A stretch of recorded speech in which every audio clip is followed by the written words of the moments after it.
Bonjour à tous et on démarre cette nouvelle webconférence. Donc c'est la deuxième qu'on réalise au niveau de l'ALEC de Paris-Ouest La Défense et le sujet du jour est les travaux performants en copropriété. Donc l'idée ça va être de vous présenter un panel des travaux réalisables en copropriété et on va vous expliquer un petit peu en introduction de ce discours-là le choix qu'on a pu faire des travaux parce que bien entendu on n'aura pas une liste exhaustive qui sera présentée. On va vous proposer une orientation initiale. Je vais te laisser la parole, Anaëlle. Oui, alors à l'ordre du jour aujourd'hui de cette webconférence, déjà une présentation brièvement de l'ALEC et de ses missions. On évoquera ensuite les enjeux de la rénovation énergétique sur plusieurs échelles et notamment localement. La performance énergétique pour pouvoir un petit peu cerner les contours de ce qu'on entend par performance énergétique. Les travaux performants, alors voilà, comme disait Tony, un panel non exhaustif des travaux performants en copropriété, mais qu'on va pouvoir détailler par type de travaux. Et à la fin, on vous propose un retour d'expérience dans une copropriété qui a réalisé des travaux et on enchaînera sur un temps de questions-réponses. Alors, brièvement, déjà entamé sur la présentation de l'ALEC. Qu'est-ce que l'ALEC POLD ?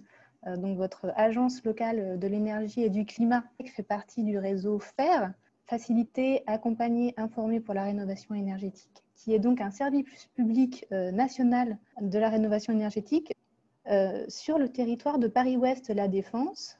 Donc, l'ALEC POLD est le guichet unique local pour tous les habitants et les entreprises du territoire, donc sur les 11 communes de Paris-Ouest La Défense.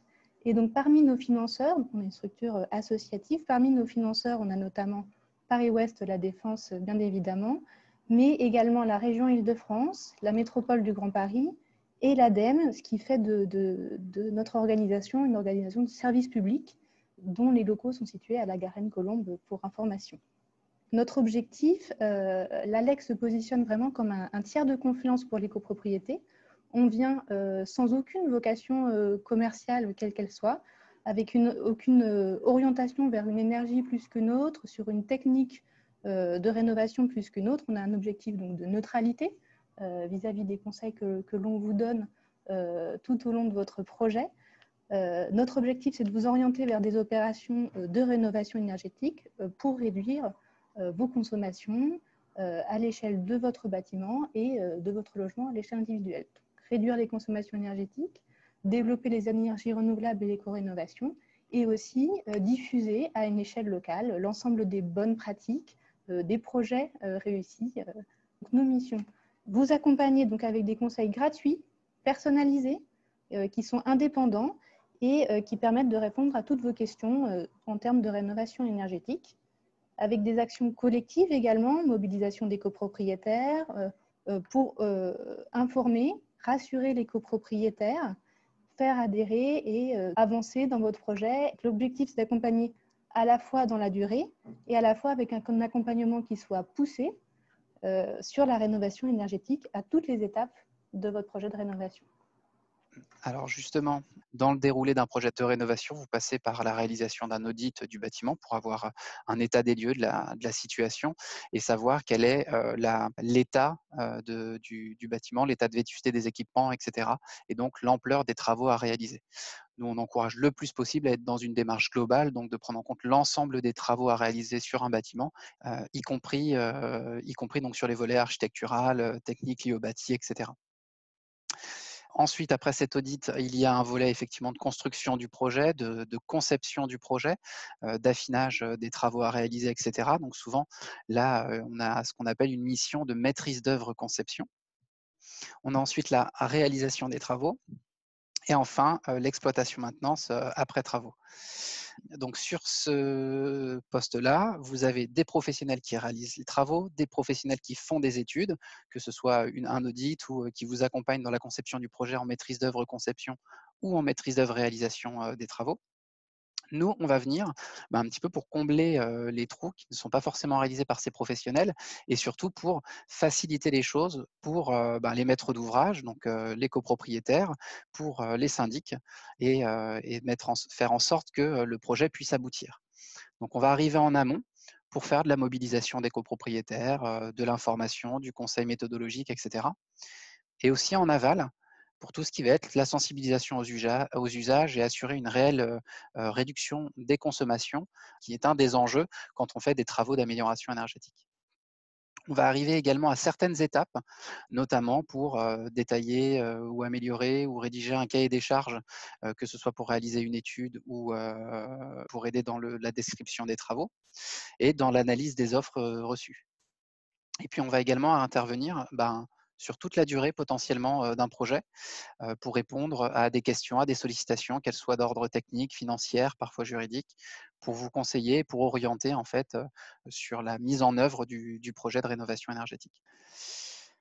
Donc voilà ce qu'on a constitué pour pouvoir mettre effectivement en place ce lien, c'est une adhésion à un dispositif qui a été créé par l'Agence parisienne du climat, qui a déjà quelques années. Il a été créé en 2013, donc c'est un dispositif qui est assez éprouvé, qui s'appelle Coach CoPro. Donc, on a déployé sur Paris-Ouest La Défense et qui permet justement d'avoir une ressource documentaire en ligne, de faire le lien entre nous et les copropriétaires, entre nous et les professionnels, et pour les copropriétaires, d'accéder à des professionnels via un annuaire des professionnels RGE et travaillant sur le domaine de la copro, donc l'annuaire des professionnels que vous trouvez également sur le site. Donc Coach CoPro, vous y accédez par l'adresse qui est indiquée en bas de l'écran, pod.coachcopro.com, et c'est notre plateforme pour accompagner les projets de rénovation en copropriété. Vis-à-vis des syndics, on va proposer un conseil spécialisé, que ce soit sur une situation spécifique ou par rapport à tout un portefeuille de copropriété du syndic. On peut imaginer des formations sur ces sujets-là, un accompagnement dans la durée, et voilà, bien nous identifier comme un tiers de confiance auprès du conseil syndical et qui vient en faveur du projet et en faveur du fait que le projet corresponde bien aux attentes de la copropriété. Voilà, on ne va pas être plus long sur ce sujet-là et je vais pas encore redonner la parole d'ailleurs à ma collègue. Pourquoi rénover? Alors, il y a déjà un enjeu national pour la rénovation énergétique. Je ne sais pas si vous en avez entendu parler, la stratégie nationale bas carbone par la loi énergie-climat de 2019 a inscrit l'atteinte d'un objectif qui est la neutralité carbone en 2050, ce qui revient à réduire nos émissions de gaz à effet de serre par un facteur supérieur à 6, ce qui est particulièrement ambitieux. Pour que vous puissiez schématiser un petit peu cette situation-là, voilà, on a souhaité vous présenter ce graphique-là où vous voyez que sur l'évolution des émissions de gaz à effet de serre en France entre 90 et 2050, c'est ce que vous voyez en bleu sur le graphique. On a, vous le voyez en début 2017, début de la scénarisation, un objectif de réduction qui est vraiment, vraiment conséquent. Et donc la réduction des émissions de gaz à effet de serre va passer notamment par la réduction des consommations d'énergie fossile. Et puis, on va compenser une partie des émissions qui vont rester avec ce qu'on appelle des puits de carbone, donc soit de la séquestration mécanique du carbone, soit tout simplement le fait de déployer des écosystèmes qui servent de puits de carbone, notamment par exemple les forêts. On a un certain nombre de possibilités qui s'offrent à nous dans ce sujet-là. Et donc, l'idée, c'est d'avoir une neutralité à l'horizon 2050. Et quand on sait que, vous le voyez sur le graphique de droite, l'habitat représente, les bâtiments représentent un des secteurs principaux d'émissions des gaz à effet de serre, et c'est même le secteur prioritaire en matière de consommation d'énergie, on se retrouve effectivement avec un enjeu important de rénovation énergétique des bâtiments. Et c'est à présent que je passe la parole à ma collègue. Alors, sur cet enjeu national, il répond en tout cas à un grand défi. On a pu le voir que les objectifs étaient assez ambitieux, mais on peut le percevoir aussi comme une opportunité qui se présente à nous, suivant plusieurs facteurs et plusieurs enjeux. D'une première part écologique, pour lutter contre le changement climatique, et c'est ce qu'on vient d'expliquer, et contre les émissions de gaz à effet de serre. Énergétique pour réduire les consommations énergétiques à l'échelle notamment individuelle aussi, sur votre facture d'électricité à la fin du mois, qui est une étape nécessaire pour une transition énergétique et aussi une sécurisation du réseau de distribution de l'énergie. Également un enjeu social pour lutter contre des phénomènes de précarité énergétique qu'on connaît et améliorer le confort des habitants tout simplement dans leur logement. Aussi une opportunité économique. Là, il s'agit de dynamiser une filière du bâtiment, de la rénovation énergétique à l'échelle locale, qui répond à un besoin local.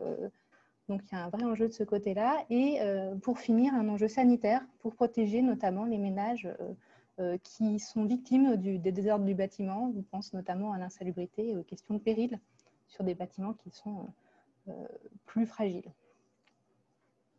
On voulait aussi enchaîner sur une échelle locale pour que vous puissiez avoir peut-être en tête des chiffres et des données à une échelle qui est peut-être plus parlante, qui est celle de Paris-Ouest-La Défense, donc des 11 communes. Sur l'ensemble du parc de logements, 57% ont été construits avant la première réglementation thermique. C'est intéressant d'avoir cette donnée-là parce que ça donne aussi un indicateur sur le nombre de logements qui auraient éventuellement besoin d'une rénovation énergétique, car n'ayant pas bénéficié de cette réglementation thermique et de ces niveaux de performance énergétique. Donc 70% des consommations concernent le chauffage des logements sur le territoire. Donc c'est une part, on voit, non négligeable, voire même très importante. Et les bâtiments résidentiels sont les premiers consommateurs et émetteurs de gaz à effet de serre sur le territoire de Paris-Ouest-La Défense. Un deuxième petit graphique pour vous rendre compte. Alors, si vous avez un histogramme avec les logements collectifs privés par date de construction, donc on peut voir un peu qu'il y a une proportion assez importante de logements qui ont été construits dans la période 1954-1974 qui sont particulièrement concernés par une rénovation performante des bâtiments. Et ça fera notamment l'objet du retour d'expérience qui est à la fin, qui concerne un bâtiment qui est plutôt des années 70. Un autre graphique juste à côté qui vous donne un petit peu la proportion des logements justement qui sont construits avant 1990, donc avant les réglementations thermiques. On voit qu'il y a une part très importante sur le territoire de Paris-Ouest-La Défense de bâtiments collectifs. Donc c'est un territoire qui est à 59% composé de logements en immeubles collectifs. Et donc l'enjeu est grand de rénover ce type de bâtiment. À l'échelle individuelle, donc des enjeux d'amélioration du confort, notamment dans le logement à l'échelle individuelle, de réduire les charges sur les factures, augmenter la valeur du bien. Plusieurs études notariales ont bien montré qu'il y avait une valeur verte, ce qu'on appelle la valeur verte des bâtiments, qui permet de valoriser la valeur de son bien s'il a été rénové et suivant la performance énergétique qu'il possède. Et notamment aussi un enjeu, pourquoi rénover, avec un enjeu sur les aides financières qui sont existantes, qui sont notamment en hausse avec le plan de relance et les différentes aides, donc notamment ma prime Rénov qui a été étendue. Alors, je me permets une petite intervention à ce stade. Vous voyez qu'on parle également de l'idée de répondre à un cadre réglementaire de plus en plus important. Et il est clairement aujourd'hui explicite dans la loi énergie-climat de 2019 que des obligations de travaux vont être mises en œuvre d'ici à 2028 pour les passoires énergétiques. Donc, les passoires énergétiques, on est vraiment sur les logements, sur les bâtiments qui vont être avec les consommations les plus importantes. Donc, imaginez plutôt la classe G, la dernière classe du DPE. C'est a priori plutôt ceux-là qui vont être concernés. Donc, on est loin d'être sur une généralisation des obligations de travaux. Ceci étant, ce sur quoi je veux insister là-dessus, c'est que aujourd'hui, on est plutôt sur une optique gouvernementale qui est d'encourager la rénovation énergétique via des dispositifs incitatifs. Il y a un petit peu d'obligations réglementaires, on en reparlera par la suite, mais finalement assez peu. Voilà, on voit que là, la tendance va vers effectivement potentiellement des obligations de travaux. Alors, les obligations de travaux, aujourd'hui, je vois une question qui demande si ce serait par exemple le ravalement de façade ou autre. Aujourd'hui, ce n'est pas détaillé dans la loi, donc on ne sait pas ce que ça voudra dire. Il y a fort à parier qu'il n'y ait pas des travaux précis qui soient indiqués, mais simplement une performance à atteindre ou une amélioration minimale à atteindre, tel que c'est fait aujourd'hui, par exemple, pour les bâtiments tertiaires, qui ont l'obligation à l'horizon 2030, 2040 et 2050 de réduire leur consommation sans que des travaux spécifiques soient imposés, mais avec une obligation de réduction en pourcentage, si vous voulez. Et donc ça commence à se profiler. Et quand commence à se profiler des obligations réglementaires, ben, ça vient souvent avec une réduction des aides financières. Donc aujourd'hui, on est plutôt sur un cadre propice vis-à-vis des aides financières à la réalisation de travaux. On voit là que voilà, sur les 8 ans qui viennent, les choses pourront évoluer. Et en tout cas, pour une partie des bâtiments, il y a un gros risque qu'il n'y ait plus d'aide financière, tout simplement parce qu'il y aura une obligation réglementaire de le faire. Je redonne la parole à ma collègue. Oui, alors on voulait également refaire le point sur qu'est-ce qu'on entend par rénovation énergétique et performance énergétique dans le cas des copropriétés. Donc, qu'est-ce qu'une rénovation performante? Comment on peut situer par rapport à cette échelle justement du DPE, du diagnostic de performance énergétique? L'objectif, c'est vraiment de viser ces bâtiments basse consommation en rénovation. Au-dessus de ce niveau-là, on parle de bâtiments neufs, les catégories A et B. Et en dessous, on se positionne sur des bâtiments existants et voire sur des passoires énergétiques sur les niveaux les plus bas, qui sont les niveaux F et G. Donc, ce qui est important de préciser dans la rénovation énergétique dans l'existant, c'est qu'il n'y a pas de réponse unique, il n'y a pas de réponse qui pourrait être plaquée et dupliquée pour chaque bâtiment. Il n'y a vraiment que des situations spécifiques. Même s'il y a des méthodes et des solutions qui sont éprouvées, elles sont adaptées au cas par cas, déjà en fonction des critères propres au projet et aussi en fonction des copropriétaires, de leurs ambitions, de leurs volontés. Donc, la rénovation énergétique, ça doit être l'une des composantes d'un projet de rénovation, mais elle doit être bien embarquée, cette performance énergétique, dans un programme global de rénovation qui répond aux souhaits et aux besoins de l'ensemble des copropriétaires, avec notamment aussi une contrainte de budget, avec un budget donné. Donc, ce qui est important de rappeler, c'est que les notions à la fois de cadre de vie et les notions de confort des habitants doivent rester la préoccupation vraiment centrale d'un projet. Ça doit être le fil conducteur qui vous permet à la fois de construire le projet et de le réaliser in fine, et donc construire ce programme de travaux qui correspond aux copropriétaires. Je veux bien à nouveau intervenir à ce stade pour, voilà, pour réinsister sur ce que dit ma collègue. Effectivement, la présentation qu'on va vous faire par la suite des travaux performants, elle est ciblée sur, si vous voulez, ce qui va être facile à mettre en œuvre. J'y reviendrai tout à l'heure pour vous expliquer un petit peu ce qu'on entend par là. Et donc voilà, il ne faudrait pas imaginer que le discours que l'on porte, c'est on peut faire ces travaux-là et donc faisons ça, il n'y a pas besoin de faire d'études préparatoires ou quoi.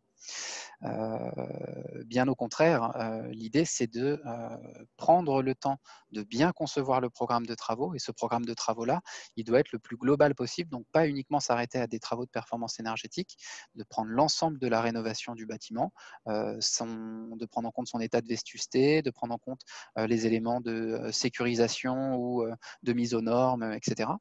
Et dans tous ces travaux-là, d'embarquer autant que possible la rénovation énergétique. Nous, ce qu'on va vous montrer, c'est que la rénovation énergétique, il y a quand même des choses assez simples à faire, qui peuvent être lancées assez rapidement. On peut quand même faire des choses, même si on ne part pas sur un projet global. Mais l'idéal, c'est effectivement d'avoir une vision d'un projet global, et notamment en regardant l'ensemble des préoccupations effectivement qu'on peut avoir sur la rénovation au sens large d'un bâtiment.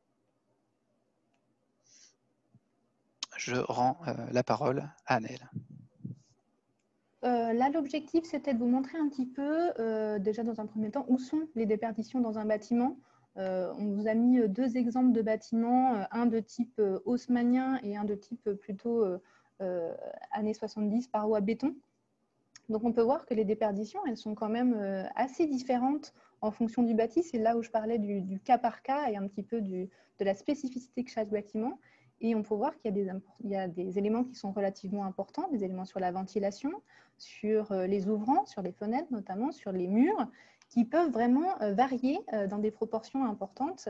Et donc, ça vous montre bien qu'il y a donc un panel de situations et du coup, correspondant à un panel aussi de solutions qui sont adaptées à chaque cas. Et donc, on peut un petit peu se rendre compte des priorisations en fonction des déperditions sur un bâtiment. Là, ce que vous voyez ressortir globalement, hein, sur ces deux schémas, c'est que les éléments prioritaires en termes de déperdition, donc pour réaliser des économies d'énergie, bien entendu, l'enjeu principal, c'est de réduire les consommations et donc de réduire les déperditions, les consommations de chauffage étant un des postes prioritaires de consommation d'énergie. Vous voyez que ressortent de manière significative la question de l'isolation des murs, des fenêtres ou de la ventilation. Et vous allez le voir justement dans ce qu'on va vous présenter par la suite, ce n'est pas forcément ce qu'on va vous mettre en priorité. J'insiste sur le fait que la priorité de présentation des travaux qu'on va faire, c'est vraiment une priorité toute relative, mais simplement qui prend en compte la simplicité de réalisation de ces travaux-là. Et donc, on va montrer que peut-être certains travaux qui sont peut-être moins ambitieux permettent quand même de commencer à faire des travaux d'amélioration énergétique, donc de commencer à faire des économies de charge et peut-être de permettre éventuellement par la suite de financer des travaux plus ambitieux. L'idéal étant, encore une fois, bien entendu, de pouvoir faire un projet global le plus global possible, le plus rapidement possible, mais il y a aussi cette possibilité de phasage. Donc là, on prend plutôt cette deuxième optique pour vous faire cette présentation-là. Donc on a une vision forcément orientée dans la manière qu'on va vous présenter les travaux par la suite. Et j'en profite pour répondre également à une question de la conversation, qui est que, voilà, est-ce que si on fait l'effort maintenant de faire des travaux en bénéficiant des aides, est-ce qu'on ne va pas être tenu par la suite de devoir faire à nouveau des travaux et qui en plus ne seraient pas aidés? Alors, ce qu'on peut vous dire par là-dessus, même si on a encore aujourd'hui très peu d'informations sur comment se mettrait en place cette obligation de travaux, encore une fois, j'insiste sur le fait que de toute façon, elle ne va concerner que les bâtiments les plus énergivores, hein, donc ça ne sera pas la majorité des bâtiments. En tout cas, ce qui est envisageable, c'est que on ne va pas demander à tous les bâtiments de faire 20% d'économie d'énergie, par exemple. On va le demander sans doute aux bâtiments les moins performants et on va leur demander d'être meilleurs qu'un certain niveau. Donc, notamment, de se situer sur l'étiquette DPE que vous avez vue tout à l'heure. Donc, sans doute d'arriver à une étiquette E. C'est ce qui a été pour le moment indiqué dans la loi. Donc, pour vous montrer, je vais revenir en arrière volontairement, ici, voilà, vous montrer où se situe l'étiquette E. On est voilà, sur la partie basse de ce que l'on a aujourd'hui en moyenne dans les bâtiments existants. Donc on est sur les bâtiments les moins performants de la moyenne, on va dire. L'idée, ça va être de remonter à ce niveau-là, mais les travaux risquent de ne pas être imposés, c'est-à-dire qu'on ne va pas imposer certains travaux plus que d'autres. Et donc, ce que vous aurez, vous, déjà effectué comme travaux, ça va vous permettre peut-être déjà, si vous étiez en étiquette G, d'être passé en étiquette F, donc peut-être de ne plus être soumis à l'obligation, voire d'être déjà en étiquette E, voire D, et donc de ne pas du tout être concerné par une obligation. L'idée, ça va être vraiment plutôt de supprimer les bâtiments qui sont dans les étiquettes les plus basses pour les monter vers les étiquettes les plus hautes, et pas de demander à l'ensemble des bâtiments d'augmenter à chaque fois leur performance. Donc là, l'idée, c'est de vous présenter tout simplement des exemples de travaux listés les uns derrière les autres, avec, comme je vous l'ai dit tout à l'heure, un ordre de priorité qui est par voie de simplicité. Des travaux qui ont un impact, mais qui sont en priorité les plus simples. C'est la manière dont on a voulu vous les présenter. Par ailleurs, on ne liste pas de manière exhaustive l'ensemble des travaux réalisables. Typiquement, vous allez le voir, on a beaucoup de situations particulières qui ne seront pas traitées dans le cadre de ces présentations-là. Mais après, on aura un temps d'échange, si vous le souhaitez, pour aborder éventuellement des questions plus spécifiques. Donc voilà, par exemple, j'aime bien cette petite illustration qui montre le côté de voilà, mettre un système très performant pour faire des économies, et puis la dame qui tricote un pull et qui dit ben, ça aussi c'est un système de chauffage écologique, parce qu'en effet, c'est intéressant de le rappeler, l'énergie la moins chère, c'est celle que l'on ne consomme pas, donc c'est bien d'avoir un système très performant, mais si au préalable on peut faire en sorte de ne pas en avoir besoin, c'est encore idéal. C'est d'ailleurs en lien avec la question de l'isolation. Mais j'y reviendrai par la suite, parce que les premiers travaux qu'on souhaite vous présenter, c'est tout simplement le remplacement des lampes existantes par des LED. Aujourd'hui, vous avez dans toutes les copropriétés une consommation d'électricité liée à l'éclairage. sur les parties communes et c'est finalement quelque chose d'assez simple que de remplacer ces équipements-là par des LED. Les LED aujourd'hui, sont des équipements qui, se rencontrent vraiment sous toutes les formes. C'est-à-dire que vous pouvez les trouver en tube comme vous l'avez en photo à côté là. Vous pouvez les retrouver, avec les différents types de culots qu'on peut avoir au niveau des ampoules. Vous pouvez les retrouver, en intérieur, en extérieur avec différents niveaux de couleurs. Et donc, c'est assez simple de prévoir le remplacement de l'éclairage pour des économies qui sont, pour le coup, directes et donc un impact financier en termes de réduction des charges qui va être rapide. Il y a des points de vigilance quand même à avoir. Effectivement, le fait de changer ces équipements-là, ça peut permettre aussi de se poser la question des systèmes d'allumage. Est-ce qu'il n'y a pas, opportunité à mettre, une détection de présence ou, un minuteur, et cetera? Et éventuellement, ça peut imposer, l'adaptation des ballasts, en fonction des systèmes d'allumage que vous voudrez mettre.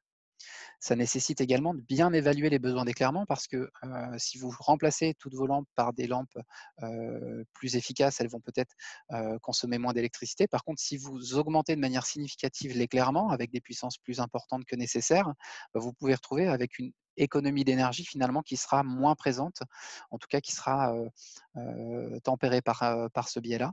Et à contrario, c'est aussi important d'avoir un niveau d'éclairement suffisant, dans les endroits où vous en avez besoin. Bien entendu, de faire attention à, la température de couleur, donc typiquement, le type de lumière que vous allez avoir des lumières qui vont être plus blanches ou des lumières qui vont être plus jaunes et donc en fonction du lieu où vous allez l'installer, de bien choisir, ben, la bonne luminosité de manière à pas engendrer un inconfort d'usage.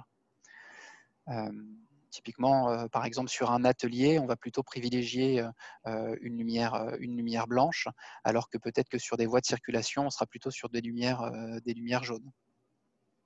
Alors, il y a une question, que je lisais en même temps là. Y a-t-il un retour sur la baisse de charge suite à ce changement? Alors en fait, c'est quelque chose qui peut être fait assez simplement. Le calcul peut être fait assez simplement, parce que, bien souvent, en fait, sur les parties, collectives de consommation d'électricité, en copropriété, quand vous êtes sur des consommations notamment, d'été, vous êtes globalement sur les consommations liées à l'éclairage et donc, sur, le coût, impacté lié à l'éclairage. Donc, sachant qu'un équipement LED, selon ce que vous aviez avant, mais peut, parfois permettre des économies, de consommation de l'ordre de 30-35 jusqu'à, 70-75 en fonction de ce que vous aviez avant, le calcul peut être fait assez rapidement. J'aurais pas forcément d'ordre de grandeur là comme ça à vous donner, parce qu'on a quand même beaucoup de situations, différentes en copropriété. Mais, ce qui est sûr, c'est que, le retour sur investissement est rapide. Par rapport aux avantages justement, donc on parle effectivement de réduction des consommations, réduction également des apports, thermiques, en période estivale. Pourquoi on a mis ça? Ben, en fait, une lampe plus efficace, c'est une lampe qui va mieux éclairer et qui va moins chauffer. Contrairement par exemple aux lampes à incandescence qui vont utiliser l'électricité pour produire beaucoup de chaleur et moins pour éclairer. Elles sont moins efficaces pour l'éclairage. Donc en été, elles produisent beaucoup de chaleur qui n'est pas utile, et donc c'est quelque chose que l'on évite notamment pour lutter contre les surchauffes en été.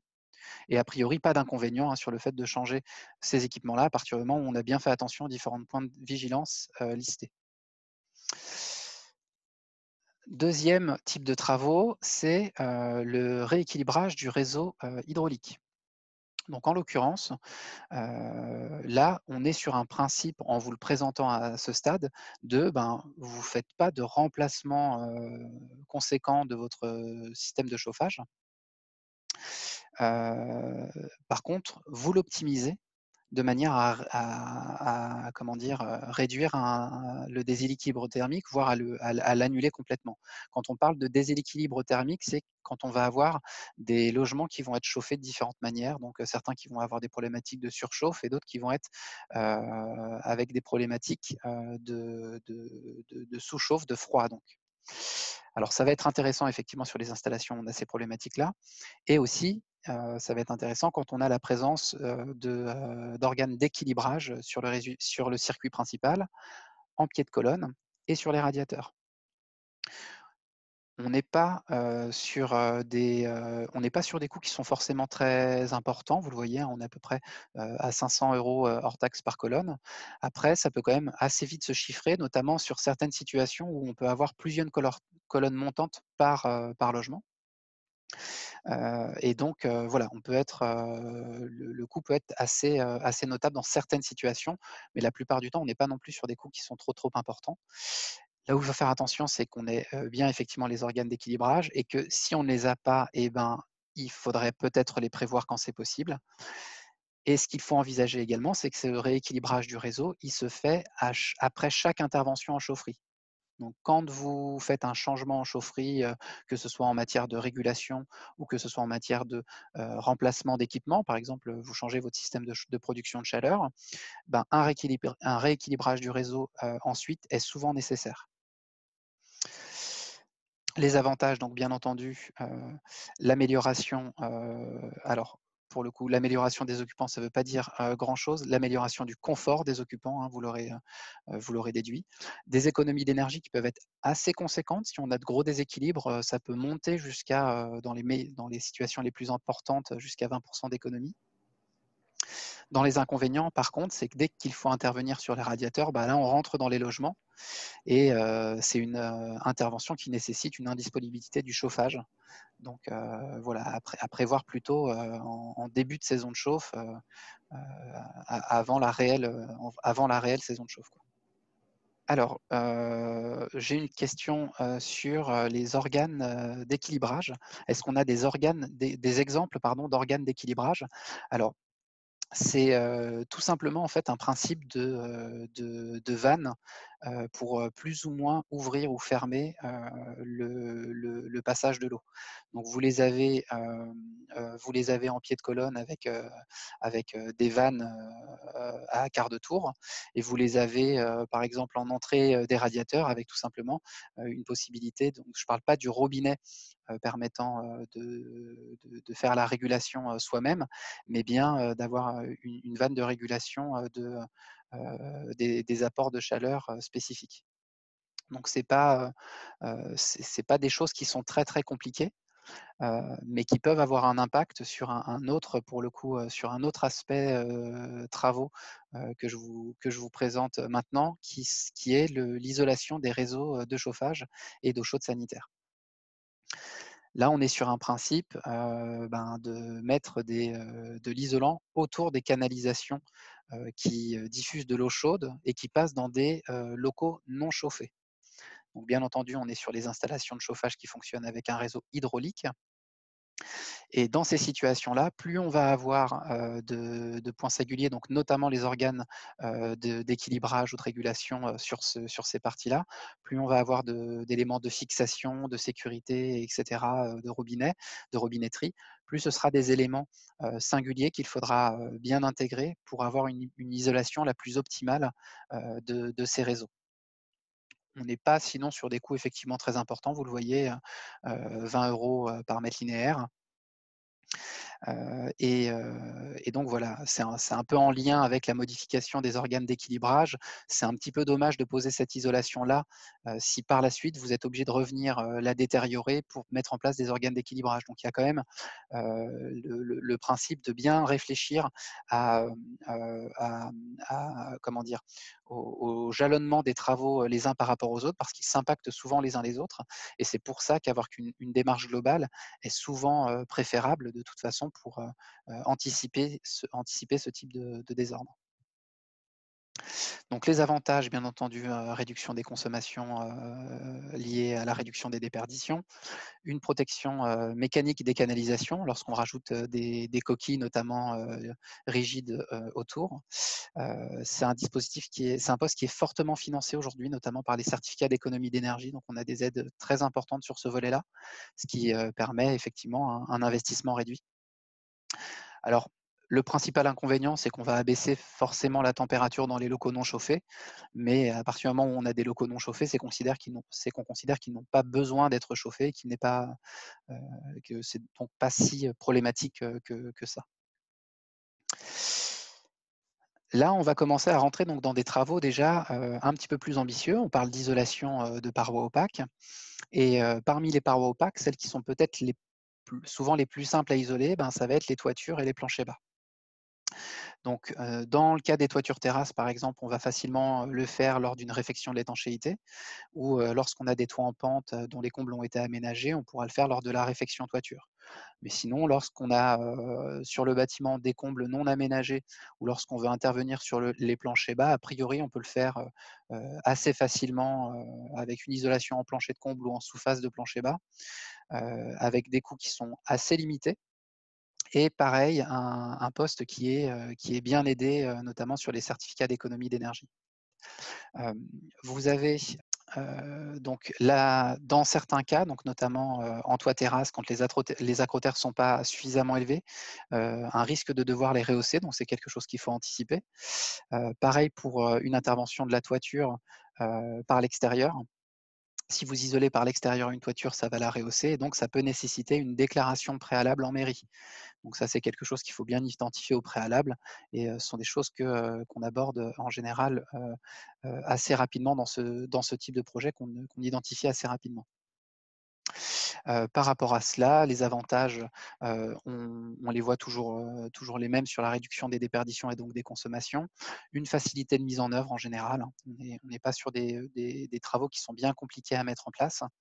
Par contre, les inconvénients, c'est que ça peut quand même nécessiter de nombreuses reprises, ben, déport effectivement des différentes conduites que vous allez avoir, modification des points singuliers, donc notamment si vous faites une isolation au niveau des planchers de comble et que vous avez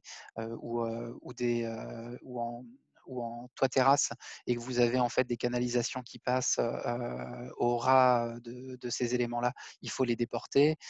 Voilà, il faut prévoir donc ça, que ce soit pour les canalisations liées à la ventilation, aux eaux de pluie, parfois aux eaux usées. Donc on a un certain nombre d'éléments quand même qui doivent être pris en compte et bien anticipés. Mais c'est des choses qu'aujourd'hui on sait faire avec les techniques actuelles et qui de toute façon sont couramment usitées dès qu'on a une intervention à faire sur ces postes-là, par exemple avec l'étanchéité des toits terrasses. Donc là, vous avez un exemple justement d'isolation avec l'étanchéité par-dessus en toit terrasse. Un autre poste pertinent, performant, vous l'avez vu, du fait du niveau de déperdition. Mais par contre, pour le coup, on vient sur un niveau de difficulté qui est potentiellement important. C'est le remplacement des baies vitrées. C'est-à-dire que quand le choix il doit être fait juste pour un copropriétaire individuellement, a priori, ça pose pas de problème. Quand on souhaite faire un vote, par exemple, pour le remplacement des fenêtres en partie privative pour toute une copropriété, on peut être sur une autre problématique je vais en reparler par la suite. Pour le moment, juste vous dire que les fenêtres qui vont plutôt être concernées, ça va être les fenêtres anciennes. Donc parfois même des fenêtres en double vitrage peuvent être concernées par une utilité de remplacement parce qu'elles ne sont pas aux performances actuelles. Donc en général, on parle des fenêtres de plus de 15 ans. Voilà, on est sur un ordre de coût de 350 à 500 €. Après, ça va bien entendu dépendre du type de menuiserie que vous choisissez et du type de mise en œuvre, que ce soit en rénovation ou en dépose totale. Et ça nécessite bien entendu de porter attention à la question de la ventilation pour le renouvellement de l'air et aux points techniques en cas d'isolation, notamment des murs, notamment pour traiter les appuis de fenêtres, pour traiter les balcons, et cetera, tous les points un peu spécifiques que l'on va avoir sur une façade. Ça nécessite bien entendu l'accord de la copropriété et une déclaration préalable également. Sur ce poste-là, Donc, comme vous le voyez, bien entendu, la réduction des consommations, l'amélioration du confort pour les occupants et la réduction du bruit. Alors, dès qu'on passe sur une fenêtre plus performante, bien souvent, ça impose une réduction de la luminosité, hein. Par exemple, quand on passe d'un simple vitrage à un double vitrage avec une même quantité de baies vitrées, avec une même surface de verre, forcément, on a deux épaisseurs de verre, donc on réduit un peu la luminosité et c'est des postes avec un coût important. Aujourd'hui, quand on veut faire des travaux à l'échelle de la copropriété pour améliorer les baies vitrées, on peut l'imaginer, comme je le disais, en faisant voter ces travaux-là en partie privative d'intérêt commun et donc à les faire voter en AG. Ce qui, dans la théorie de la chose, indique que tout copropriétaire est tenu de remplacer ses fenêtres s'il rentre dans les conditions fixées par l'AG.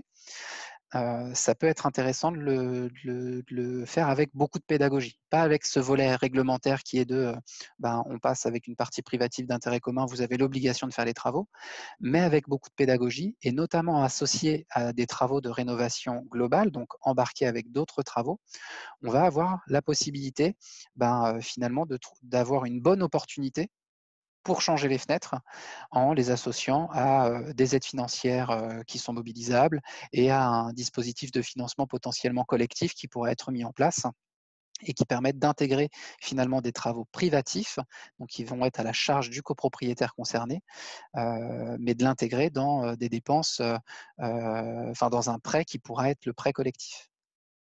Donc la dépense reste à la charge du copropriétaire, mais il peut l'intégrer dans son prêt, dans sa part du prêt collectif. Ce qui peut être une véritable opportunité pour le faire. C'est pour ça qu'on l'a plutôt mis dans des travaux pas trop compliqués, même si effectivement, parfois, et notamment en dehors d'un projet de travaux global, on peut être sur un vrai casse-tête pour avoir un changement des fenêtres de manière assez généralisée sur un bâtiment. En matière d'isolation, vous avez ensuite effectivement l'isolation des murs, donc un poste qui peut être aussi assez significatif selon les bâtiments.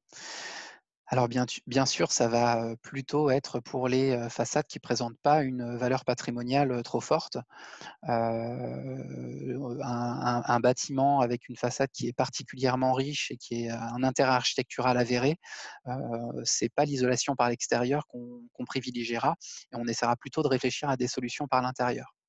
Par contre, la solution par l'extérieur, elle présente un avantage certain dans effectivement l'amélioration dans la réduction des déperditions et notamment en intégrant 2 éléments qui sont importants. La réduction des ponts thermiques, le traitement des ponts thermiques.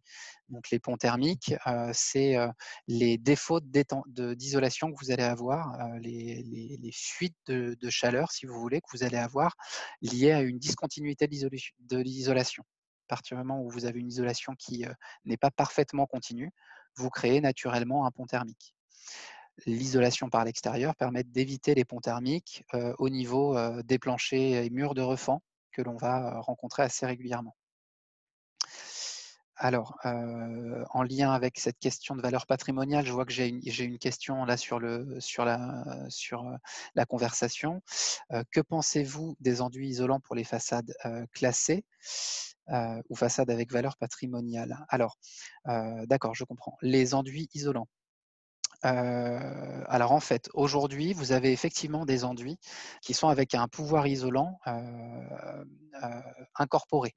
Alors on est sur des épaisseurs liées à l'enduit, donc on est de l'ordre de quelques centimètres. On n'est pas sur des épaisseurs qu'on aurait avec un isolant ou pour vous donner un ordre de grandeur, en isolation mur, on est autour de 14-15 centimètres avec une isolation classique, on va dire. Donc l'isolation de cette manière-là, je ne parlerai même pas forcément d'isolation, je parlerai d'une amélioration effectivement énergétique avec un enduit qui aura cet intérêt-là. Si on a une valeur patrimoniale de la façade, donc j'imagine que l'enduit il va être posé en intérieur, de manière à ne pas lui aussi imposer un changement sur la façade extérieure. Et donc en intérieur, il présente effectivement 2 gros intérêts. Le premier intérêt, c'est que bien qu'il ne va pas être un très bon isolant, ça n'a rien à voir avec une réelle isolation, il va quand même permettre de couper la sensation de paroi froide. Donc, on a quand même une amélioration du confort hein, qui est notable avec une perte de surface intérieure qui est réduite. C'est-à-dire que vous perdez pas, vous n'avez pas une épaisseur de mur supplémentaire de 15 centimètres à l'intérieur, ce qui est, dommageable, notamment dans des logements qui peuvent être parfois de petite taille. Donc ça présente cet intérêt-là, d'une part. D'autre part, et c'est notamment vrai sur le bâti ancien, ces enduits isolants, bah, bien souvent, c'est des enduits à base de chaux et qui sont souvent alimentés avec du chanvre. Et là, auquel cas, en fait, on a un support qui est, très adapté au bâti ancien, où on va avoir des murs qui, alors on appelle ça perspirant. En fait, ils laissent passer, l'humidité, donc l'eau sous forme vapeur. Et ces enduits-là à base de chaux ont les mêmes, facultés que le mur et donc ils sont très adaptés pour, une intervention dans le bâti ancien. Donc on a effectivement, dans certains cas, une vraie plus-value à utiliser ce type de solution. Mais il faut le savoir, elle ne remplace pas, elle n'est pas aussi performante qu'une isolation avec des isolants classiques. J'ai une autre question sur le sujet donc je la prends. Existe-t-il une solution d'injection d'isolant dans les murs briques avec valeur patrimoniale, donc pas d'isolant externe souhaité? Alors, donc là, ce que j'entends dans la question, c'est que si vous avez des murs en briques creuses, par exemple, l'idée est d'injecter l'isolant directement dans la brique. Alors on imaginerait, une solution avec un isolant type, je pense mousse polyuréthane ou autre, mousse expansive en tout cas. Donc en l'occurrence, pas à ma connaissance. Ça ne veut pas dire que ça n'existe pas, mais j'ai jamais entendu parler de ce type de solution. En général, l'injection d'isolant, on l'utilise pour, parfaire une isolation quand il y a, par exemple, une isolation avec des panneaux posés dont, les joints ne sont pas parfaitement recoupés. Là, on va l'utiliser, cette technique d'injection d'isolant, mais directement, dans des briques creuses, par exemple, je l'ai jamais entendu. Je sais pas voilà, je suis pas sûr que ça puisse se faire. Pour poursuivre mon propos sur l'isolation thermique par l'extérieur, on a, donc un certain nombre de points de vigilance effectivement de toute façon à avoir. L'analyse de la perméabilité des parois, donc comme je le disais, notamment dans le cas du bâti ancien avec des parois qui peuvent être perspirantes, de faire attention à ce que l'on fait dessus. On n'intervient pas comme on interviendrait sur un bâti récent. L'attention qui doit être portée aussi forcément aux limites de propriété, aux problématiques qu'on peut avoir effectivement au niveau des balcons, des appuis de fenêtres comme je le disais tout à l'heure et puis, nécessite une déclaration préalable.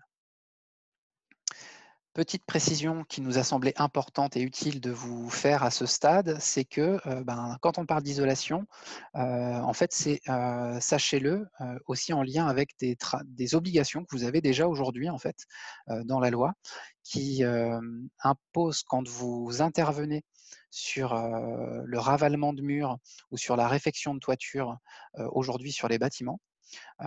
Donc on parle vraiment de travaux ambitieux, c'est-à-dire que le ravalement, c'est vraiment, la reprise du parement, du bâtiment et pas uniquement une mise en peinture ou pas uniquement, un nettoyage du, de la façade.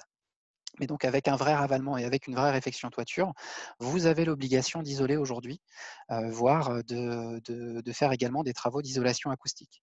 Alors il y a un certain nombre de dérogations qui sont possibles avec ces obligations-là. En tout cas, aujourd'hui, vous avez quand même l'obligation d'étudier la faisabilité de l'isolation et si vous n'isolez pas, en fait, vous devez pouvoir justifier de pourquoi est-ce que vous n'avez pas isolé, peut-être pour des raisons techniques, d'ordre architectural ou autre, mais il faut apporter aujourd'hui un justificatif si vous n'isolez pas après des travaux importants sur la façade ou sur la toiture. Quand on parle d'isolation, et ça doit être quelque chose qui doit être pris, vraiment en parallèle, et de manière systématique, c'est de regarder le système de ventilation. Les 2 sont connectés. Dès que vous pensez isolation, il faut penser ventilation. C'est pour ça que dans les situations, mises en avant, dans ce cadre-là, on a bien mis, en cas d'intervention sur l'isolation, voilà, il faut toujours voir l'amélioration du système de ventilation parce que même si vous isolez avec des matériaux qui ont des propriétés, en termes de transfert d'humidité, suffisantes, vous réduisez de toute façon toujours les transferts d'humidité. Vous avez toujours, cette modification de l'équilibre hygrothermique dans le bâtiment. Et donc, il est toujours important de vérifier si le système de ventilation actuel est déjà bien opérationnel et suffisant, et voir s'il ne peut pas être amélioré. En outre, c'est également un poste de déperdition important, hein, comme vous l'avez vu tout à l'heure sur les niveaux de déperdition qu'on peut avoir sur le bâtiment collectif. Et bien entendu, on va également le faire si on note des problèmes d'humidité. Alors, bien entendu, des problèmes d'humidité qui ne seraient pas liés à des désordres correctement identifiés, par exemple de fuites ponctuelles sur, sur un endroit du bâtiment.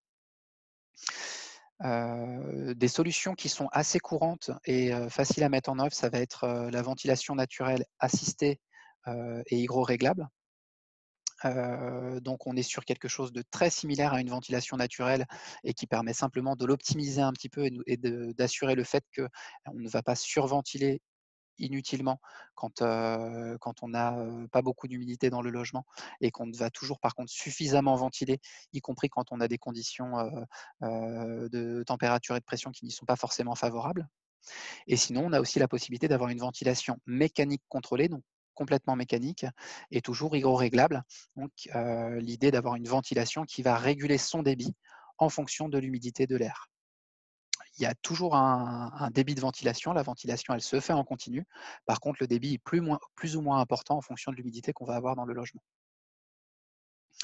Donc, on n'est pas forcément sur des montants très importants, hein, sur ce poste-là, et c'est donc assez simple de pouvoir l'associer à des travaux, notamment plus ambitieux, type isolation des murs, où on est sur des montants nettement plus importants. Ça implique bien entendu un nettoyage des conduits et aussi une sensibilisation des occupants pour son bon usage, et notamment pour éviter les problématiques d'obstruction et pour assurer un entretien régulier dans les logements, de manière à ce qu'une mauvaise ventilation dans un logement ne nuise pas à la bonne ventilation de l'ensemble du bâtiment. Le fait que ce soit des équipements hygroréglables, ça permet une réduction des déperditions. C'est des éléments assez simples à mettre en œuvre en général, et ça permet d'améliorer la qualité de l'air, donc ce sont des réels avantages. L'inconvénient, c'est que ça nécessite quasi systématiquement une intervention dans les logements, et lié au fait d'installer des ventilateurs donc qui tournent, qui fonctionnent à l'électricité, c'est une consommation électrique supplémentaire. Ensuite, une fois avoir travaillé sur ces postes, notamment de réduction des déperditions avec une amélioration de l'isolation, une amélioration de la ventilation, on peut se poser la question de l'amélioration du système de chauffage. Et un élément qui nous semble intéressant d'étudier quand le raccordement est physiquement possible et économiquement possible, c'est le raccordement au réseau de chaleur. Si vous avez un réseau de chaleur à proximité, vous avez une carte là qui montre qu'il y en a quelques-uns sur le territoire de Paris-Ouest La Défense. Il peut être intéressant d'étudier ce raccordement, ce qui nécessite bien entendu de correctement dimensionner le contrat avec le délégataire, hein. Vous allez être avec un seul interlocuteur unique pour la question de l'approvisionnement en chaleur, et d'avoir une attention portée à la bonne relation avec le prestataire du réseau primaire. Quand on parle de réseau de chaleur, vous avez en fait et ça fait partie d'ailleurs des avantages, donc je le mets, une production de chaleur qui n'est plus dans le bâtiment. La production de chaleur, elle est en fait très collective parce qu'elle est à l'échelle du quartier, et vous allez avoir des canalisations qui passent sous les voiries et qui vont apporter de la chaleur sous forme de vapeur très chaude ou sous forme d'eau très chaude dans les bâtiments. Dans les bâtiments, on va simplement avoir une sous-station équipée en général d'un échangeur et qui va simplement donc récupérer de la chaleur en direct. On n'a plus de production de chaleur sur site, ce qui évite d'avoir par exemple des appareils à combustion quand on a un équipement qui fonctionnait au préalable au gaz ou au fioul. En termes de sécurité, c'est un gain. En termes de stabilité aussi, parce qu'en général, les réseaux de chaleur permettent d'avoir un fonctionnement avec plusieurs énergies, avec souvent d'ailleurs une part d'énergie renouvelable ou de récupération liée à l'incinération des déchets, par exemple, qui est notable et qui permet d'avoir une stabilité des prix dans le temps, élément qui n'est pas négligeable dans un contexte actuel d'augmentation du prix des énergies. Un inconvénient notable, c'est que ben, on peut avoir des relations qui sont parfois pas évidentes avec le prestataire du réseau primaire. Donc le réseau primaire, c'est tout ce qui se passe avant la sous-station, donc avant votre bâtiment, et on parle du réseau secondaire pour les canalisations de distribution de la chaleur dans le bâtiment et dans les logements. Et donc, vous avez au niveau de la sous-station, en fait, une régulation qui est faite par le délégataire qui gère le réseau primaire. Et donc, il est important d'être en bonne relation avec lui. Et en fait, c'est parfois à ce niveau-là qu'on voit des difficultés liées au réseau de chaleur. Parce que tout ce qui est après distribution, de toute façon, c'est du réseau secondaire, c'est géré par la copropriété, donc vous avez vos propres contrats pour cela. Mais c'est important d'avoir quand même de bonnes relations au niveau réseau primaire pour les apports de chaleur en sous-station. Et ça fonctionne également pour l'eau chaude sanitaire. Effectivement, je parle surtout du chauffage, mais en fait, je devrais effectivement préciser chauffage et eau chaude sanitaire. On peut tout à fait avoir l'eau chaude sanitaire qui est fournie également par un réseau de chaleur. Sur l'amélioration de système de chauffage et de fourniture d'eau chaude sanitaire, je le précise tout de suite, c'est effectivement aussi de faire des changements. Là, j'ai présenté simplement des changements avec, par exemple, chaudière gaz à condensation quand on est sur un système de chauffage collectif. On peut imaginer cela. Après, il y a bien sûr d'autres systèmes performants. Là, encore une fois, on est dans l'optique de vous présenter quelque chose, d'aller vers le simple. Et c'est vrai que dans bon nombre de situations, c'est ce qui va être de plus simple quand vous êtes déjà avec une chaudière gaz, par exemple, quand vous êtes avec une chaudière fuel, c'est là où ça nécessite le moins d'évolution du réseau. Ceci étant, ne pensez pas que c'est ça le système de chauffage performant par excellence, bien au contraire, on a vraiment beaucoup de systèmes de chauffage différents. Je vais citer les pompes à chaleur, les chaudières bois, etc. On peut vraiment imaginer d'autres solutions. Là, c'est vraiment un exemple. Retenez que, en tout cas, l'amélioration du système de chauffage est un poste d'économie notable et qu'il doit être mis en lien avec l'amélioration aussi de la régulation de celui-ci. Et cela implique, par exemple, la pose de robinets thermostatiques dans les logements. Ce qui est une contrainte parce qu'on va effectivement devoir rentrer dans les logements pour intervenir, mais on n'est pas sur des montants unitaires qui sont très importants et par contre, ça va permettre à chaque occupant de pouvoir adapter ses besoins en chaleur pièce par pièce, ce qui est, quand c'est possible, bien entendu, il faut pour cela avoir des radiateurs dans les logements, donc quand c'est possible, ce qui est particulièrement intéressant et qui permet des économies notables. Important à avoir en tête, comme je le disais tout à l'heure, hein, l'intervention en chaufferie, ça nécessite de réaliser par la suite un rééquilibrage du réseau. Et puis, ça nécessite aussi de prévoir des travaux induits, notamment souvent le désembouage du réseau, et puis parfois d'autres aspects, par exemple sur la chaude sanitaire, on peut être amené à nettoyer le réseau d'eau chaude sanitaire pour pas qu'il y ait de dépôt, parce que quand vous intervenez sur un système de chauffage et de fourniture d'eau chaude sanitaire, vous allez être à un moment obligé de couper les vannes de distribution de l'eau chaude sanitaire notamment. Et quand vous la rouvrez, il arrive régulièrement que l'ouverture de l'eau et donc l'arrivée d'eau importante embarque avec elle un certain nombre de dépôts qu'il y a dans les canalisations que l'on ne peut pas traiter aussi facilement qu'avec un désembouage sur la partie chauffage, tout simplement parce qu'à l'intérieur, c'est de l'eau sanitaire, hein, c'est de l'eau chaude sanitaire, et donc on ne peut pas mettre n'importe quel produit dedans, ce qui peut occasionner des désordres, et donc ça peut nécessiter un nettoyage spécifique pour assurer un bon apport d'eau chaude sanitaire une fois les travaux réalisés. Donc ce sont des éléments importants en termes de réduction de consommation, en termes d'amélioration du confort bien entendu, et notamment aussi en termes de déséquilibre thermique, donc de traitement des déséquilibres thermiques, au même titre que le rééquilibrage tel qu'on l'a évoqué tout à l'heure. Et pour conclure, donc là par contre on ne va plus être que sur la question de l'eau chaude sanitaire. L'installation de panneaux solaires thermiques nous semble être une solution intéressante à partir du moment où on dispose d'une installation effectivement collective pour la fourniture d'eau chaude sanitaire. On est sur des montants de l'ordre, comme vous le voyez, de 1000 à 1500 € par mètre carré de capteur. Et on dimensionne en général en collectif le nombre de mètres carrés de capteurs à 1 mètre carré et demi par logement. C'est important sur ces dispositifs-là de bien dimensionner les installations et on ne va pas chercher à les dimensionner pour produire le maximum via les panneaux solaires thermiques.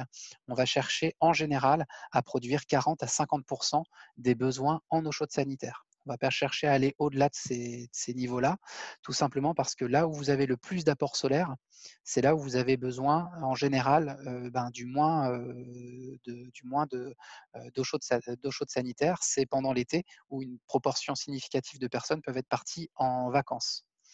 Ce qui fait que pour éviter d'avoir des problématiques de surchauffe du réseau et de dysfonctionnement, on va effectivement dimensionner autour de 40 à 50% des besoins. Ça nécessite un suivi régulier, mais comme de toute façon tous les systèmes de production de chaleur, c'est vrai également pour les chaudières par exemple. Ça nécessite de vérifier en amont les possibilités d'implantation en toiture et d'anticiper d'éventuelles interventions en toiture. Si vous avez besoin, je prends les cas extrêmes, hein, de faire une réfection toiture, ben, ça vaut le coup d'attendre la réfection avant d'installer des panneaux solaires. Réduction des consommations, bien entendu, dans les avantages, c'est quelque chose qui est systématique hein, dans les travaux qu'on vous présente, bien entendu. C'est d'ailleurs aussi une énergie renouvelable avec une technologie éprouvée. Elle a largement été utilisée, hein, ça fait déjà depuis facilement les années 70 qu'on en installe. On sait aujourd'hui faire avec ce type de situation. Ça nécessite par contre d'avoir de la place pour l'installation d'un ballon solaire. En général, on va chercher effectivement à stocker beaucoup d'eau chaude sanitaire via les panneaux solaires de manière à éviter justement les problématiques de surchauffe dans le réseau et donc des volumes qui peuvent être parfois assez conséquents sur le ballon solaire. Donc j'ai une question, y a-t-il un retour sur investissement réel pour l'installation des panneaux solaires et si oui, en combien de temps?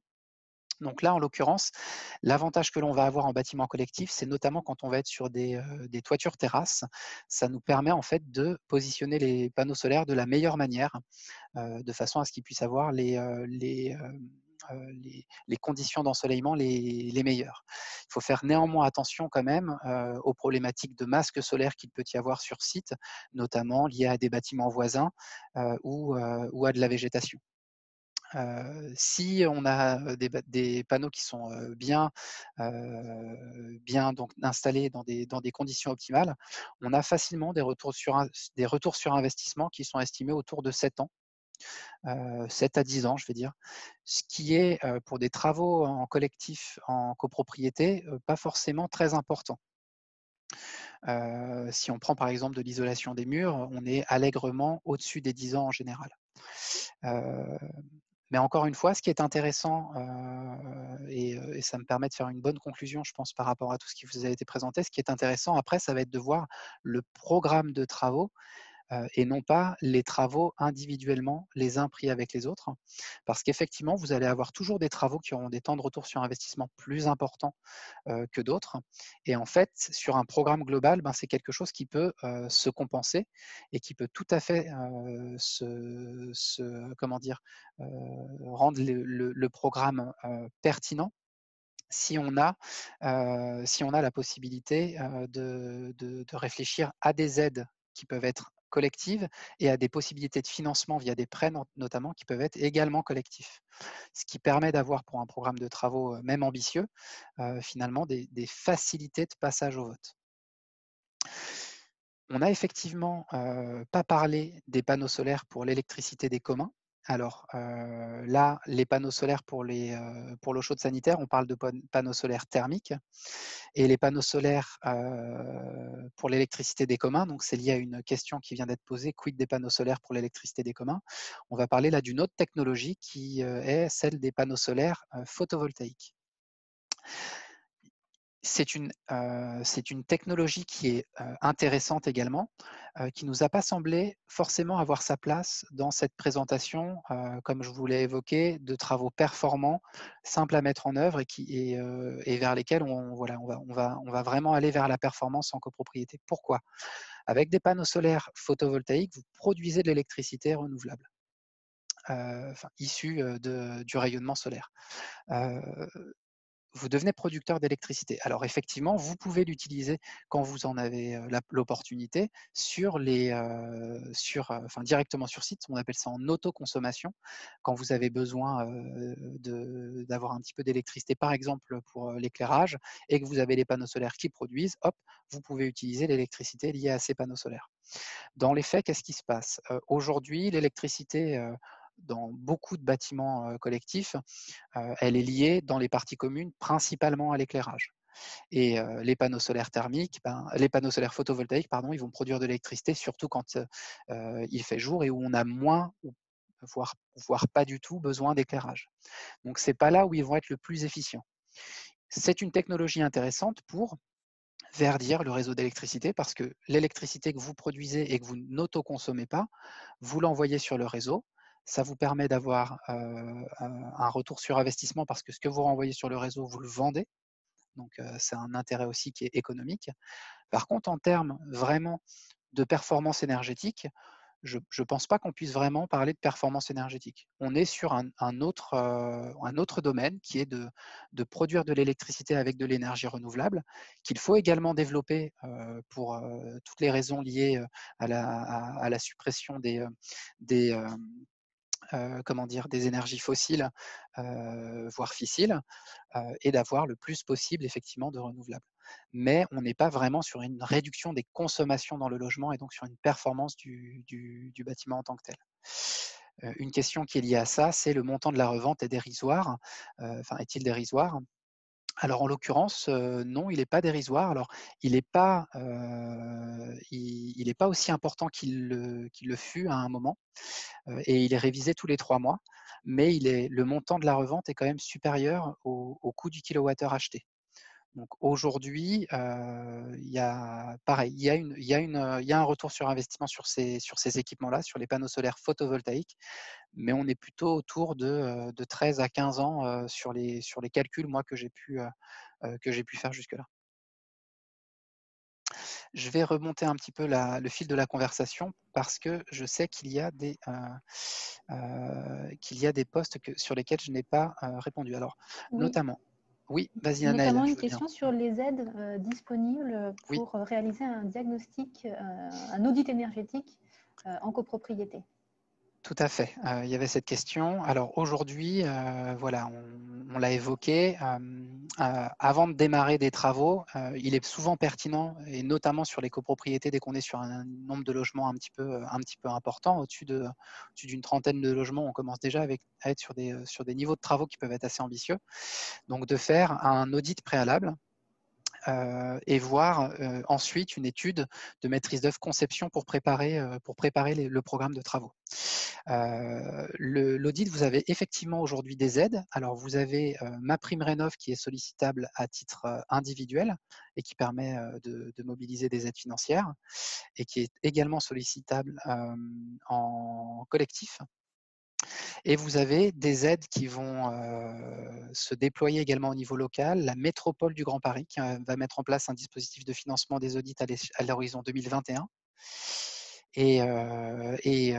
Donc, je vous le précise, mais avec certains éléments de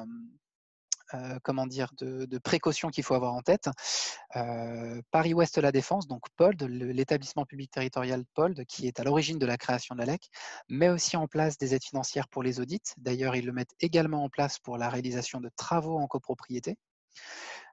Ceci étant, pour le moment, l'aide, elle se lance seulement avec une valeur test, c'est-à-dire que pour le moment, elle ne va pas être forcément pérennisée dans le temps, on l'espère qu'elle le sera, mais pour le moment, il y a un budget global attribué de 150 000 € pour cette aide-là, donc pour l'ensemble des projets, ce qui n'est pas forcément très important, notamment quand on est sur des projets de rénovation énergétique en copropriété.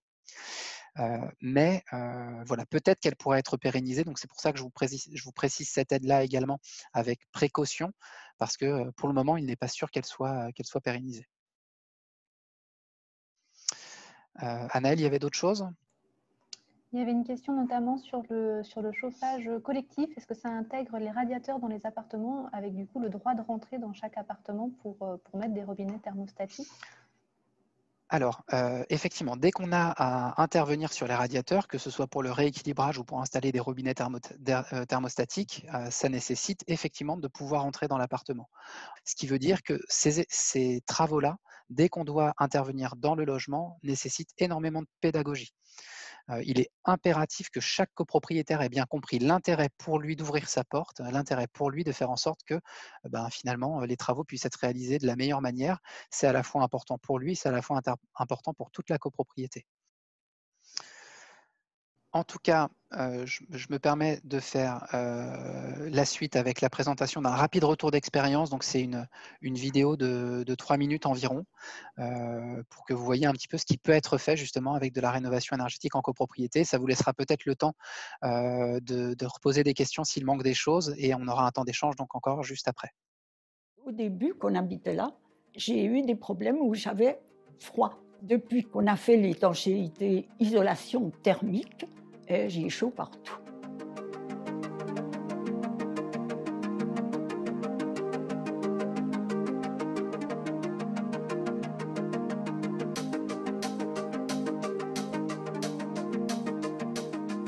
Nous avions fait des travaux d'isolation de la terrasse, le changement de la chaudière, et on sentait très bien que ce bâtiment-là avait besoin d'un complément d'aménagement et d'isolation.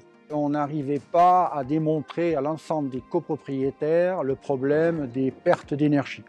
Donc l'audit énergétique nous a quand même bien aiguillés sur les points faibles au niveau des logements, du confort des logements, et c'est là que la décision a été prise en Assemblée générale des copropriétés de réaliser ce document.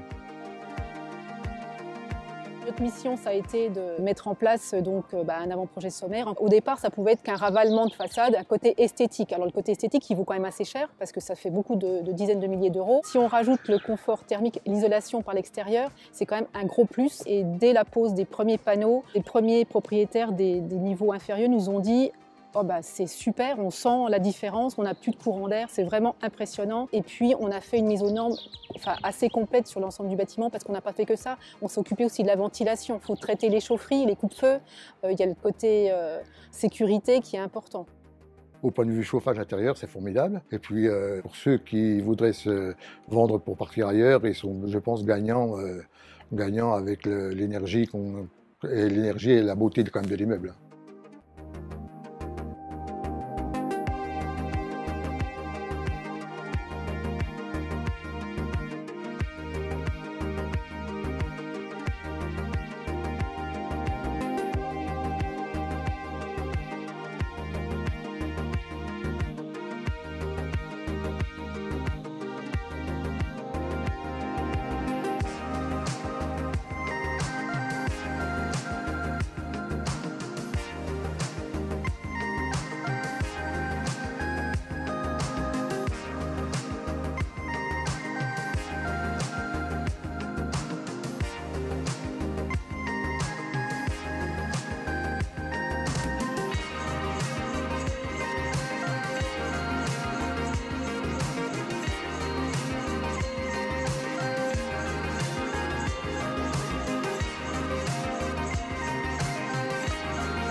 Voilà pour cette présentation vidéo de ce petit retour d'expérience là que vous avez pu voir un petit peu ce qui a pu être effectué dans cette copropriété.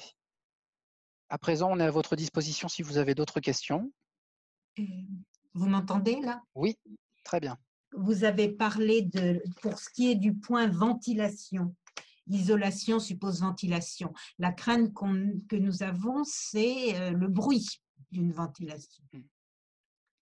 Alors là, ça va dépendre en fait de ce que vous avez à l'heure actuelle comme système de ventilation. Bien souvent, en copropriété, on a des conduits communs de ventilation, et ce qui permet de déporter les ventilateurs, donc ce qui génère du bruit, en toiture. Et donc, dans cette situation-là, pas de problématique. La problématique, c'est que si vous n'avez pas du tout de conduit commun, donc si vous avez que des conduits...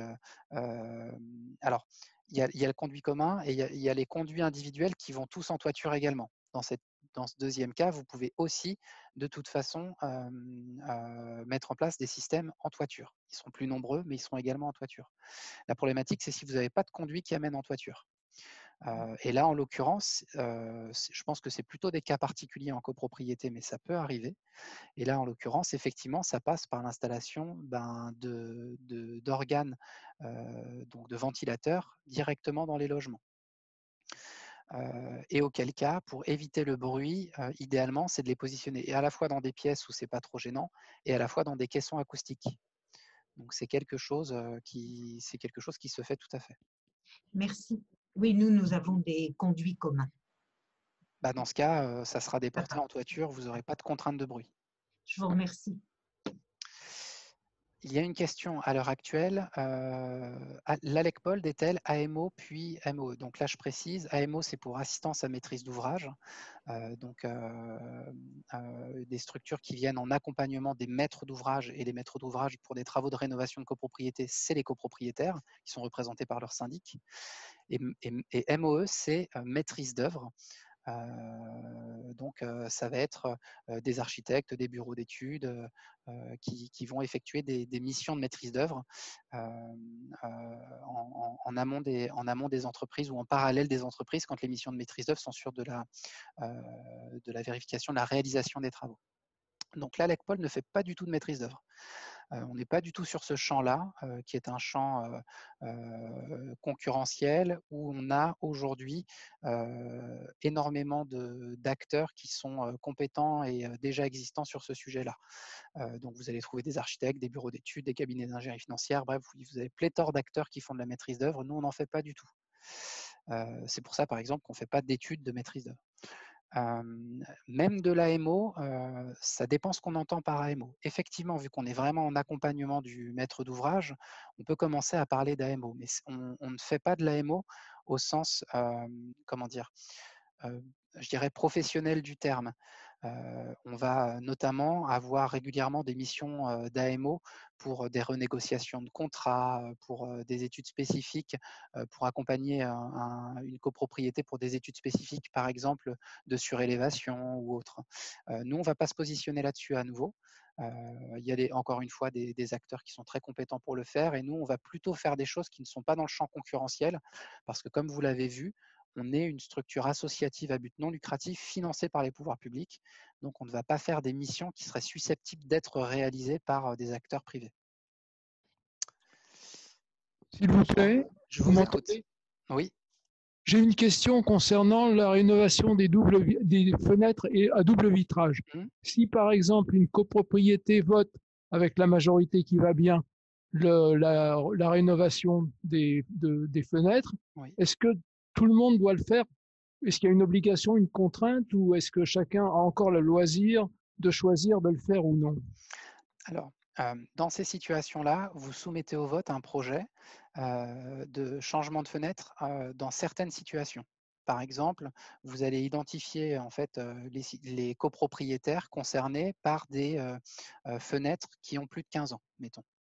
Donc, cette résolution ne va pas concerner l'intégralité des copropriétaires et naturellement pas ceux qui ont fait leur remplacement de fenêtre récemment. D'accord ? Donc, cette résolution, c'est une résolution sur des parties privatives, mais que vous faites voter en partie d'intérêt commun. Et donc, à partir du moment où elle est votée à la majorité qu'il faut, eh ben, les copropriétaires ont théoriquement l'obligation de réaliser les travaux. Théoriquement, ça va jusqu'où? Théoriquement, ça va jusqu'à la porte du copropriétaire. Je l'ai un petit peu évoqué tout à l'heure. Oui, on ne peut pas obliger un copropriétaire à ouvrir sa porte et on ne peut pas rentrer chez lui s'il ne le veut pas. Donc, très concrètement, si l'entreprise ne peut pas aller chez lui, elle ne pourra pas faire les travaux. Et donc, sur sur ce volet-là, vous ne pourrez pas avoir la possibilité de le faire.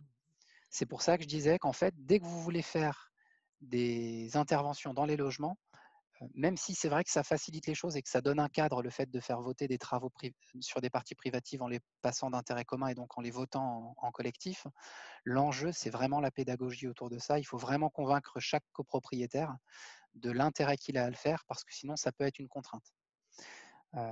C'est rarement, par contre, une contrainte pour mobiliser les aides, parce que même si vous avez des aides qui vous imposent d'avoir un certain niveau de performance énergétique, en général, sur les projets, je dirais, qui ont assez mûri, les personnes qui peuvent refuser d'ouvrir leurs portes pour faire les travaux sont minoritaires. Et donc, l'impact en termes de perte de gains énergétiques est aussi minoritaire. En l'occurrence, vous m'entendez? Oui. Vous m'entendez? En l'occurrence, il s'agit d'un immeuble 1976 où 90% des possibilités d'économie d'énergie sont dans les fenêtres, puisqu'il n'y a que ça, il n'y a pas de mur. Oui, oui. Donc, si on isole, si la moitié des propriétaires qui ont voté contre ne veulent pas le faire, les travaux ne servent à rien pour les autres. Avec un chauffage collectif? Avec un chauffage collectif. Ouais, d'accord. Donc, je vous rejoins. Effectivement, c'est compliqué pour les autres parce que ils vont, s'ils n'ont pas la possibilité. Alors après, une possibilité, c'est aussi d'améliorer l'équilibrage et de permettre de réguler le chauffage logement par logement. Ce qui fait que ceux qui changent leurs fenêtres pourront voir soit leur confort amélioré, soit avoir la possibilité de réduire les apports de chaleur. Et donc, plus il y aura de personnes qui auront changé les fenêtres, et plus ça aura un impact sur les consommations d'énergie de la copropriété, et impact qui pourra être direct pour les copropriétaires concernés si vous avez une répartition des frais de chauffage. Et on n'a pas. Ouais, bien souvent, ce n'est pas le cas. C'est pour ça que j'ai mis ceci à la fin. Effectivement, dans un cas où on a une proportion significative de gens qui ne veulent pas changer leurs fenêtres, ben, vous avez une vraie contrainte quand vous avez un système de chauffage collectif avec pas ou peu de régulation possible. La personne qui change ses fenêtres risque d'avoir au contraire trop chaud et d'avoir besoin d'ouvrir ses fenêtres pour garder un confort suffisant. C'est pour ça que vraiment, c'est de la pédagogie et il faut convaincre un maximum de personnes. Et nous, on est là pour vous y aider, pour rencontrer les personnes, pour faire des rendez-vous sur site, pour faire des réunions, des conseils individualisés, des réunions collectives. Bref, on est là pour essayer justement de maximiser l'accord au vote. Merci de votre réponse.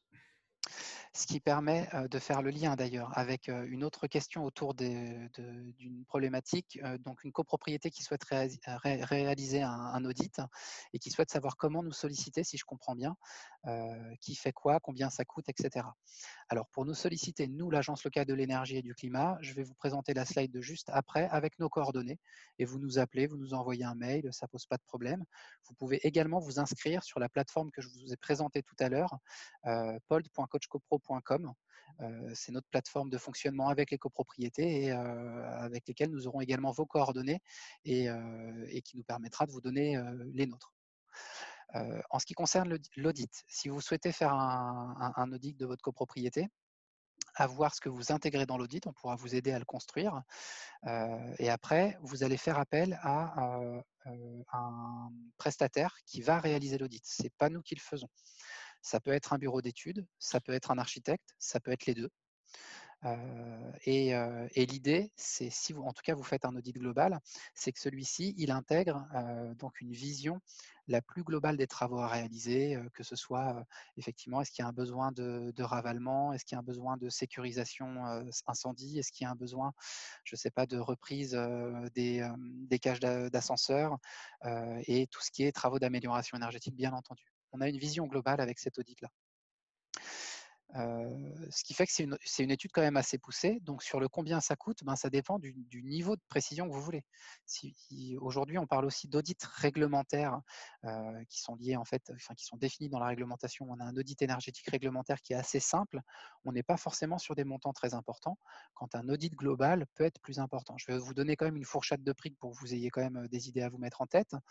Globalement, sur les audits, on est sur des montants de l'ordre de 10 000 à 25 000 € selon la taille de la copropriété et selon la précision dans l'étude. Alors, quel coût relatif de l'AMO peut-on espérer pour un renouvellement de chaudière fuel plus ITE sur une copropriété de 18 lots? Alors, ça dépend encore une fois de ce que vous mettez dans AMO. Si dans l'AMO, vous parlez de l'accompagnement que peut vous proposer la LEC, nous, la LEC que l'on fait, l'accompagnement que l'on fait, il est intégralement gratuit, hein. Nous, on ne fait pas payer de prestations aux copropriétés.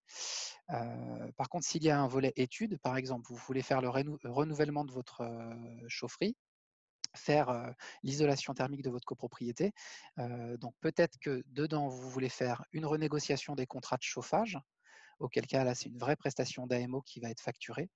Vous pouvez faire aussi une prestation qu'on appelle de maîtrise d'œuvre conception des travaux, où vous allez en fait demander à un acteur de rédiger le cahier des charges des travaux à réaliser, donc d'être très précis pour dire quel type de système de chauffage je mets, avec quelle puissance, avec quels travaux induits, quel type d'isolant je mets sur mes façades, avec quelle épaisseur pour atteindre quelle performance et avec quel revêtement par-dessus, quel parement, etc. Donc tout ça, c'est très clairement précisé dans une mission de maîtrise d'œuvre conception qui aboutit à ce qu'on appelle un document de consultation des entreprises. Donc un cahier des charges pour solliciter des devis, si vous voulez. Et ça, cette mission de maîtrise d'œuvre, en fait, elle est dépendante du coût des travaux. En général, elle est aux alentours de 4 à 6% du montant des travaux prévus. Alors, je lis les autres questions au fur et à mesure. Si le chauffage est globalement baissé, la copropriétaire qui refuserait d'ouvrir sa porte, mais suite à une décision d'AG, j'imagine, peut-il se plaindre sur la température trop basse chez lui? Il peut toujours le faire. Il aura moins d'arguments. Là, pour le coup, à plus forte raison, si vous avez fait une résolution en AG demandant de changer les fenêtres et que celui-ci n'a pas respecté cette résolution-là, en l'occurrence, il n'aura pas de recours juridique contre la copropriété pour demander, à mon sens, un niveau de température donné. Sans audit, pas d'aide au financement possible, donc j'imagine aide au financement des travaux. C'est deux choses séparées. Vous avez des aides pour les audits et des aides pour les travaux. Il n'est pas nécessaire forcément d'avoir fait un audit pour avoir des financements pour les travaux, exception faite de MaPrimeRénov' copropriété qui impose d'avoir réalisé un audit au préalable. Excusez-moi. Oui? Oui, vous m'entendez? Bien sûr. Oui, bonsoir, j'ai une petite question. On a prévu de refaire l'étanchéité de notre toit terrasse. Et dans le devis de l'entreprise, il a prévu une isolation thermique avec une mousse en polyuréthane de 10 cm. Est-ce qu'il y a j'imagine qu'il y a une réglementation précise par rapport à la nature de l'isolation thermique pour pouvoir bénéficier d'une aide? Est-ce que c'est simplement 10 cm d'isolant? Alors après, c'est peut-être un point qui va être abordé dans la formation du 3 décembre, je ne sais pas. Alors, on va l'aborder un petit peu le 3 décembre, effectivement, parce que c'est en lien avec les aides financières, mais je peux de toute façon vous répondre. Pour tous les travaux aidés, vous avez des niveaux de performance minimum à atteindre, systématiquement. L'idée, c'est, si vous voulez, derrière ça, c'est d'aider les travaux qui sont les plus performants, enfin, qui sont avec un niveau de performance minimal, plutôt, je vais le dire de cette manière-là. Et donc, typiquement, si vous voulez faire de l'isolation sur toit terrasse, il faut atteindre alors, c'est ce que l'on va regarder, c'est la résistance thermique du matériau.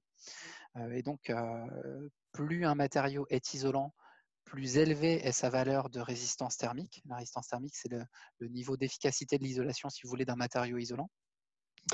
Et cette résistance thermique qui est notée R majuscule doit être supérieure ou égale à un montant minimum.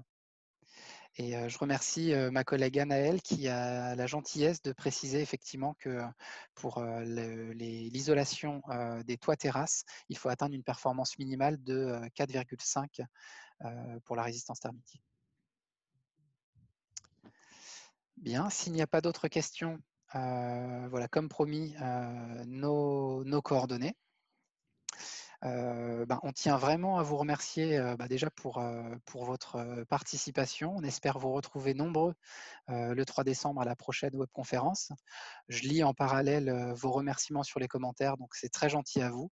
Et on espère vous retrouver donc très bientôt et en l'occurrence dès le 3 décembre pour un sujet autour des nouvelles aides financières, de l'évolution des aides financières. Merci beaucoup à vous. Merci.